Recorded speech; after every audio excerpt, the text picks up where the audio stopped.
Olá, povo abençoado que nos acompanha aqui pela TV Guaratuba. Seja muito bem-vindo a mais um Vitória em Cristo para a sua vida. Sou o pastor Rafael Moraes, dirigente da Assembleia de Deus Vitória em Cristo, aqui na cidade de Guaratuba. Nossa igreja fica na rua Manuel Henrique, número 170. Você é nosso convidado. Os nossos cultos acontecem domingo pela manhã, Escola Bíblica Dominical, 9h30 da manhã. Domingo à noite, 19 horas, o nosso culto de celebração. E segunda-feira, 20 horas, o culto da palavra. Quarta-feira, também às 20 horas, o nosso culto da vitória. Mais uma vez, fica aí o nosso convite para que você possa nos honrar com a sua presença. E você que está conectado conosco aí nessa hora, vou fazer aquele pedido de sempre, compartilhe essa live. Quanto mais pessoas estiverem acompanhando, mais pessoas, consequentemente, também podem ser impactadas pelo poder que há na palavra de Deus. Hebreus capítulo 4, verso 12, diz que a palavra de Deus é viva. Olha que coisa interessante. Ela tem um poder inerente a ela. Então, ela trabalha no coração de cada pessoa, bem dentro das necessidades que cada uma dessas pessoas tem. Então, mais uma vez eu queria desafiar você a compartilhar essa live, pegar a sua Bíblia, para que a gente possa compartilhar com você uma palavra que Deus colocou no meu coração para este momento. O texto é bastante conhecido, está no Evangelho de Jesus Cristo, segundo escreveu Marcos, no capítulo de número 5. Eu vou ler primeiro do verso 21 ao verso 24, depois a gente retoma a leitura um pouquinho mais para frente, tá bom? O texto diz assim: E passando Jesus outra vez num barco para o outro lado, ajuntou-se a ele uma grande multidão, e ele estava junto do mar. E eis que chegou um dos principais da sinagoga, por nome Jairo, e vendo-o, prostrou-se aos seus pés. E rogava-lhe muito, dizendo: Minha filha está moribunda, rogo-te que venhas, lhe imponhas as mãos, para que sare e viva. E foi com ele, e seguia-o uma grande multidão que o apertava. Querido, esse texto é um texto bastante interessante, ele chama muito a minha atenção. É o momento em que um pai intercede ao Senhor Jesus pela vida da sua filha, que estava com uma enfermidade. A Bíblia não diz qual era esta enfermidade exatamente, mas você percebe a gravidade dessa enfermidade com o relato desse pai. Ele vai dizer para Jesus: rogo para que venha, lhe imponhas as mãos para que sare e viva. Ou seja, o risco daquela menina ir a óbito era iminente. O texto nos traz a informação de que essa menina ela tinha apenas 12 anos de idade. Então, eu não sei você, mas eu sou pai, tenho uma filha de 9 anos, tenho um filho de 2 anos. E qual é o pai?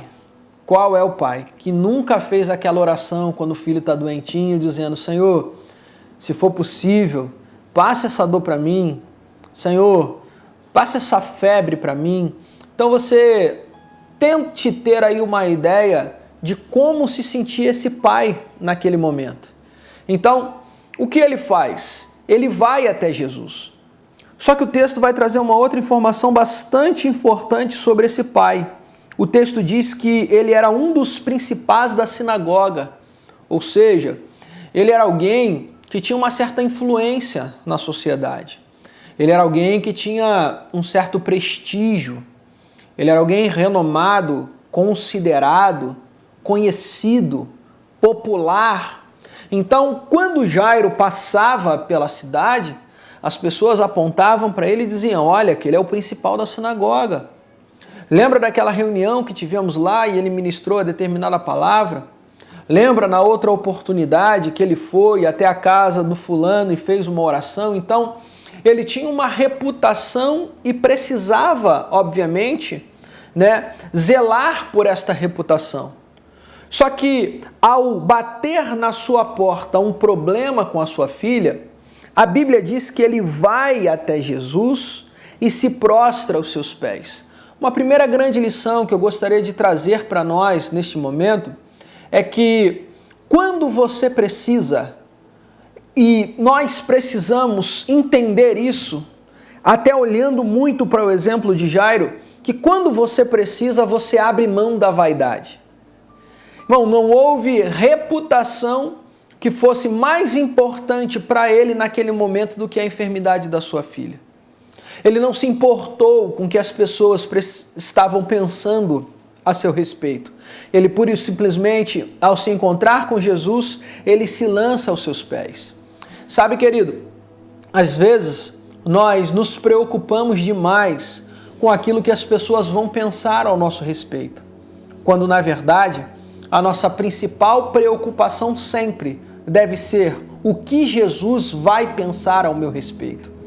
Não importa o que as pessoas digam se você chorar, não importa o que as pessoas vão dizer se você se prostrar, não importa o que as pessoas vão dizer se você adorar de uma forma mais extravagante.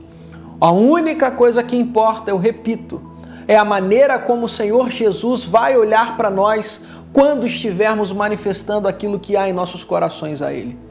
Você conhece o texto de João 4:23? Mas a hora vem, e agora é, em que os verdadeiros adoradores adorarão ao Pai em espírito e em verdade, porque o Pai procura a tais que assim o adorem. O que seria uma adoração em espírito e em verdade?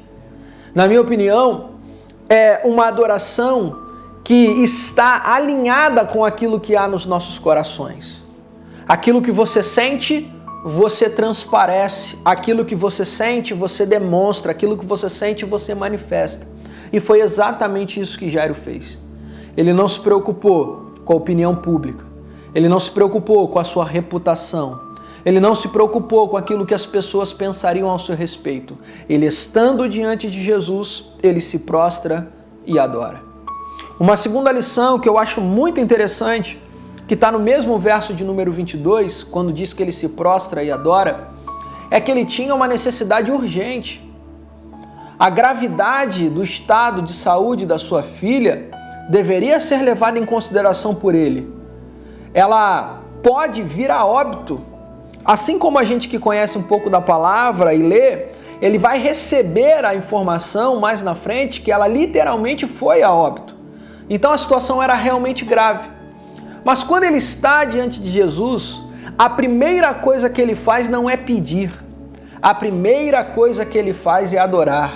Segunda lição: por mais que você precise, chegue adorando. Eu não sei, confesso que não sei como eu me comportaria se eu estivesse vivendo a situação que Jairo está vivendo. Se há uma enfermidade com a minha filha, eu não sei se eu já não chegaria pedindo. Estou sendo honesto aqui com você, estou sendo transparente. Mas esse texto ele me mostra, vou repetir aqui, que por mais que você e eu precisemos, nós devemos chegar adorando. Querido, não abra mão de adorar.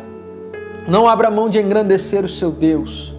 Não abra mão de reconhecer ou manifestar esse reconhecimento de quem é Deus. A palavra do Senhor diz que Abraão, ele foi fortalecido na fé, dando glórias a Deus. Irmão, quando você glorifica, quando você engrandece, quando você o exalta, você está reconhecendo a sua grandeza, a sua soberania, o seu poderio. Não deixe de fazer isso na sua oração. Todas as vezes que você estiver diante do Senhor, por mais que você tenha uma necessidade, por mais que esta necessidade ela seja extrema, chegue adorando, chegue engrandecendo, chegue o reconhecendo como é. Ele é digno, Ele é grande, Ele é o Senhor, Ele é absoluto. Não há Deus como o nosso Deus. Então essa é uma segunda lição muito importante, muito interessante que eu aprendo com Jairo. Terceiro, olha o que ele vai dizer no versículo de número 24. E foi com ele e seguia-o uma grande multidão que o apertava. A gente precisa parar e pensar um pouquinho nisso aqui. Se tinha uma grande multidão próxima a Jesus, logo haviam também muitos necessitados. Mas o fato é que quem consegue um espaço na agenda de Jesus é Jairo. E por que é que ele consegue um espaço na agenda de Jesus? Pela maneira como ele chega. São os dois primeiros pontos. ele abriu mão da sua vaidade e por mais que ele tivesse uma necessidade extrema, ele não chega pedindo, ele chega adorando. Sem dúvida alguma, isso atrai a atenção de Jesus para ele. E aí, ao ouvir a solicitação daquele pai, Jesus diz assim: eu vou lá, eu vou até a sua casa, eu vou mudar a realidade da sua família, eu vou liberar uma palavra sobre a sua filha. Meu irmão, Jairo conseguiu um espaço na agenda de Jesus. Se você ler o último capítulo do Evangelho de João, o último versículo, ele vai dizer que se todos os milagres que Jesus fez fossem escritos em livros, o mundo não comportaria tais livros. A verdade é o que está nesse livro aqui é apenas uma ínfima parte de tudo aquilo que Jesus fez. E mesmo tendo uma agenda tão intensa, Jesus ele para a sua agenda para ir até a casa de Jairo. Imagina o coração desse homem. Jesus está indo até a minha casa. O meu problema vai ser solucionado. A minha filha vai ter a sua saúde restabelecida e eles estão caminhando. Só que no meio da caminhada vai aparecer um outro personagem bíblico muito conhecido por nós, a mulher do fluxo sanguíneo.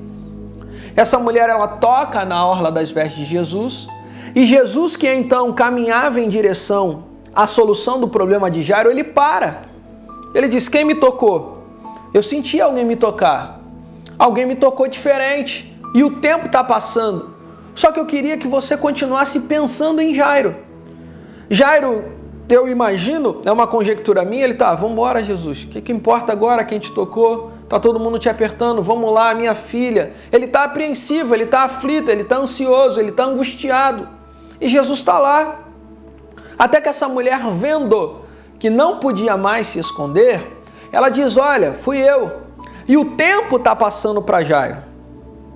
Então Jairo, que no momento estava feliz porque Jesus ia em direção à sua casa, no outro momento ele está angustiado e aflito porque Jesus parou a caminhada.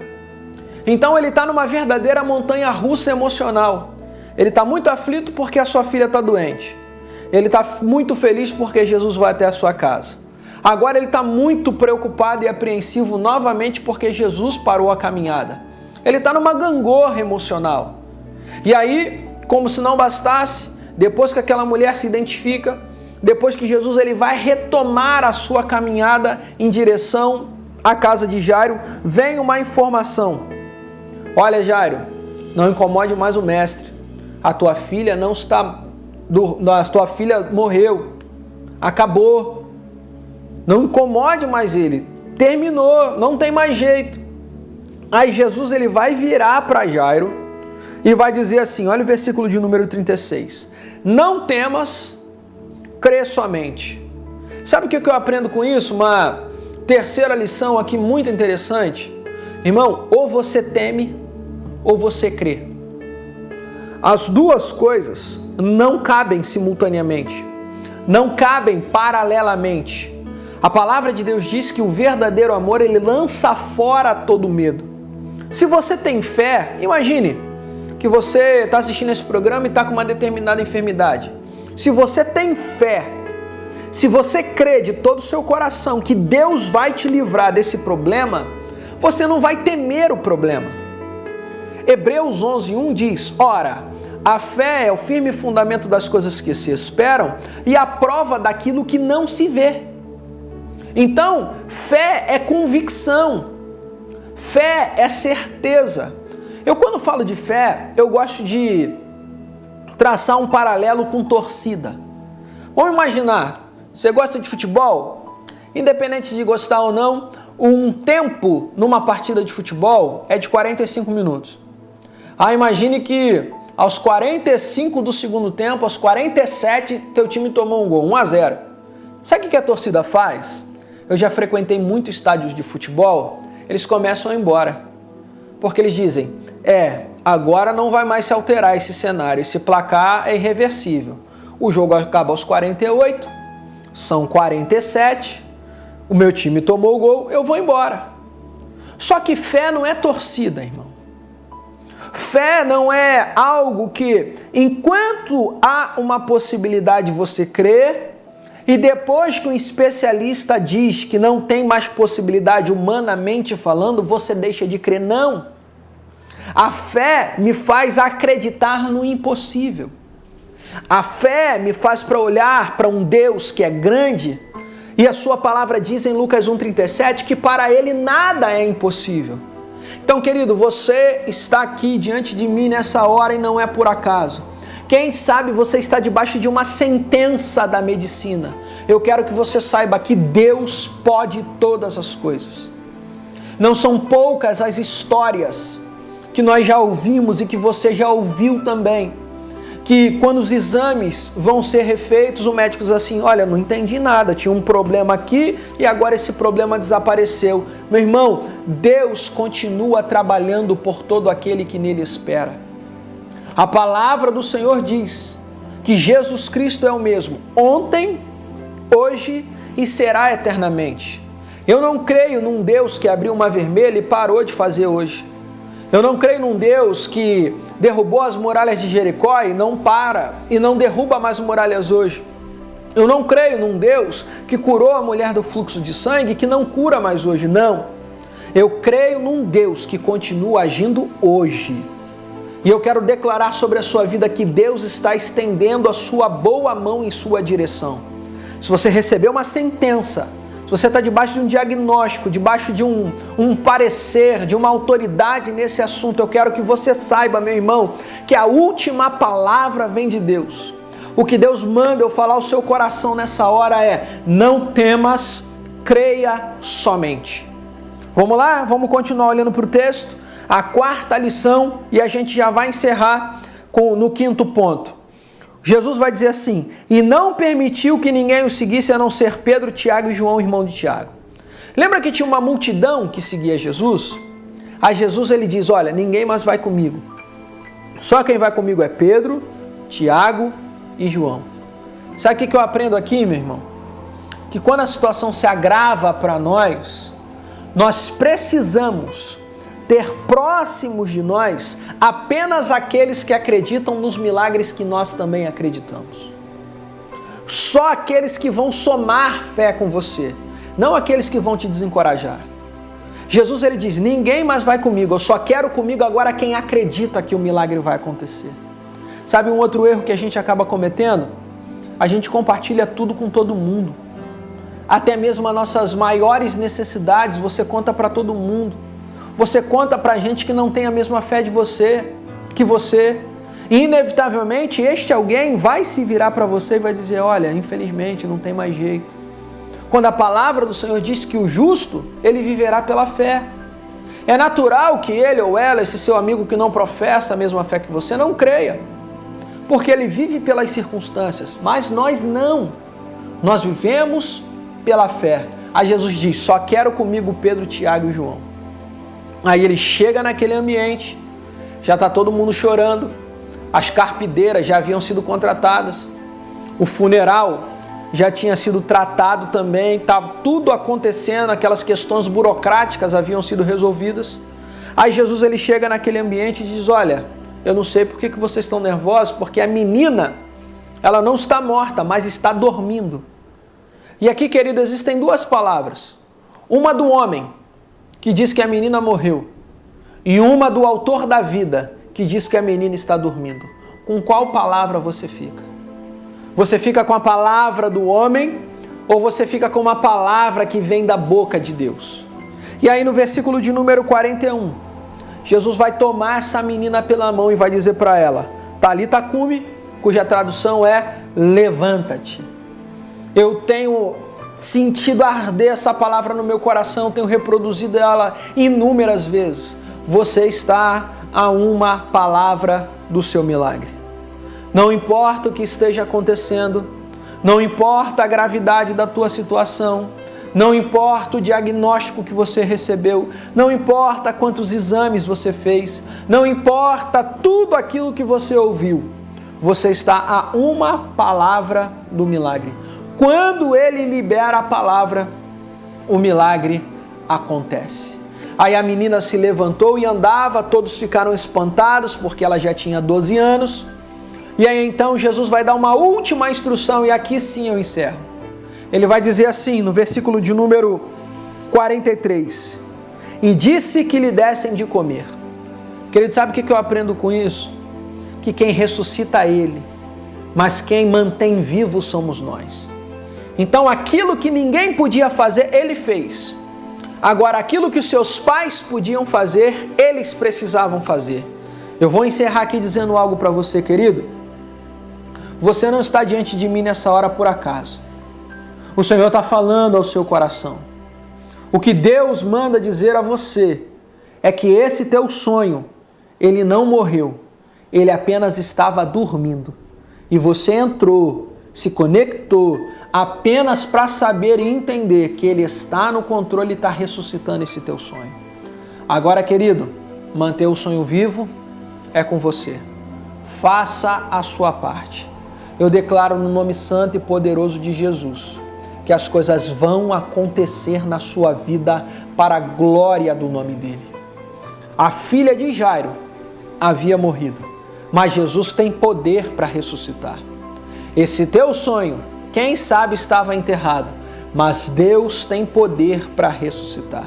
Eu queria te convidar a abrir esse baú, tirar esse sonho que está lá dentro, trazer ele à tona novamente, para que você coloque em prática e viva, porque Deus não é homem para que minta, nem filho do homem para que se arrependa.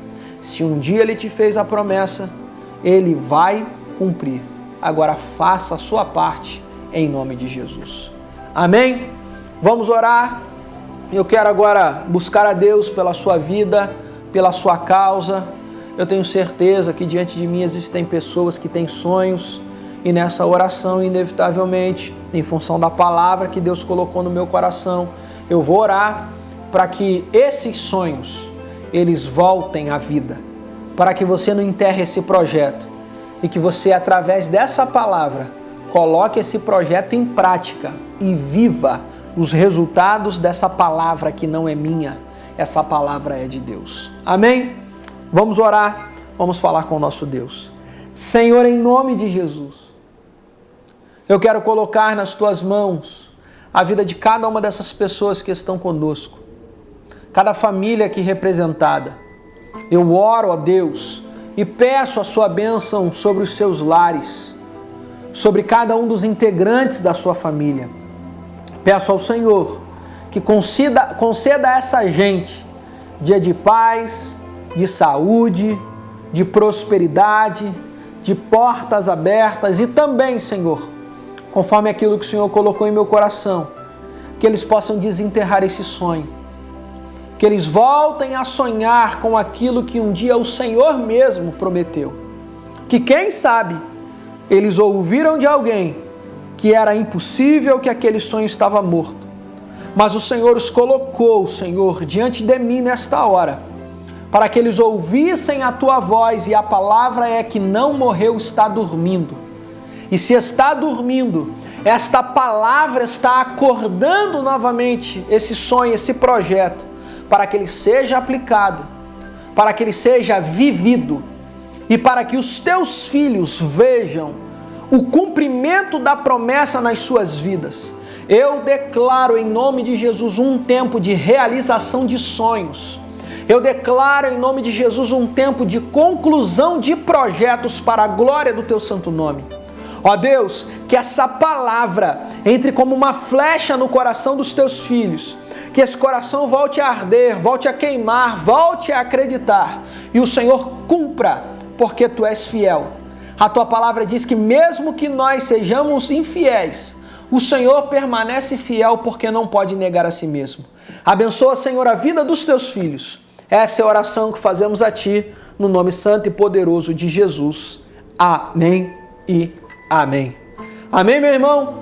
Você recebe essa palavra? Você concorda com isso? Então digita aí nos comentários, diga amém, eu recebo, eu creio, vai ser assim. Tá bom? Guarda essa palavra no seu coração e se alimente dela. E para a gente encerrar, eu quero mais uma vez deixar o convite, próximo domingo, 19 horas, teremos um grande culto de celebração na nossa igreja, a DEVEC aqui em Guaratuba, Assembleia de Deus Vitória em Cristo. Para quem não nos conhece, nosso pastor presidente é o pastor Silas Malafaia.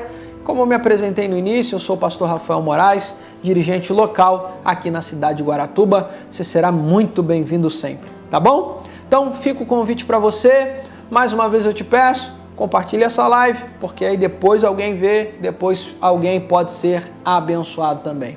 Um beijo no coração de todos, até a próxima. Vitória em Cristo para a sua vida.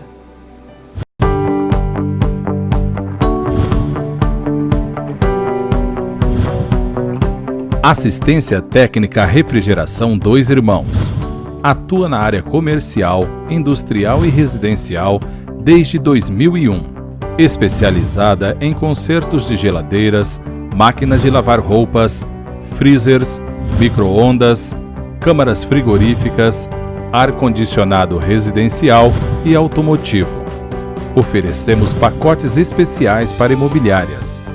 Assistência Técnica Refrigeração Dois Irmãos, na Avenida Visconde de Guarapuava, número 2480, esquina com a Avenida Paraná, no Brejatuba.